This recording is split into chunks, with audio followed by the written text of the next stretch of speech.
Mark, what's your word of the day? How do you see today shaping up? Overconcentration. When I talk to my clients, I see that a lot of them are overconcentrated in a number of sectors, tech being probably the biggest. If everyone looks at their portfolio that's watching now, they'll see that tech has kind of propelled their portfolio. And it's obviously done great over the last 2 years. But if you get overconcentrated, you could possibly give up a lot of your returns that you've had over the last couple of years. So that's my word of the day. All right. You got a couple contrarian opinions right now. I want to get to one of your first ones, I think, is just a bit moving differently than the rest of the market is. What's your pick for today and why? I like energy. I look momentum. Energy's up 6.4% year to date. And last year, if you remember, was one of the worst performing sectors in the S&P 500.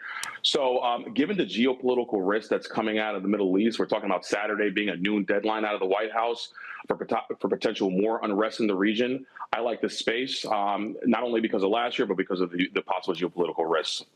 All right. But on the same, I guess on the other side of that coin, aren't tariffs potentially going to weaken economic growth around the world? And wouldn't that dampen oil demand, a big part of that energy picture?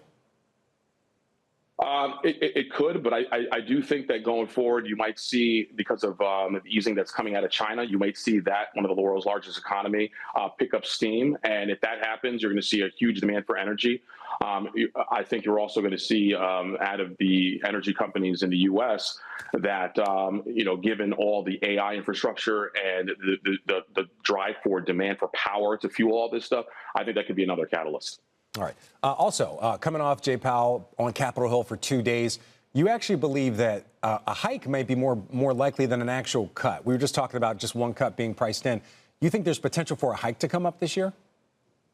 Yeah, I mean, listen, when I was on CNBC last year, I was shocked that they even they lowered rates. So given what's going on right now with the last CPI report, and what's coming out of the White House, all the policies with trade is very inflationary. And when you think about inflation, it's the price of goods going up. I haven't heard of one company saying they're going to keep prices the same, given what's going on with trade wars coming out of the White House. And so that is an inflationary policy. So if we follow Chairman Powell's words of 2% being the goal here, I have to think that the only weapon they have at the Fed is to raise rates if these policies continue.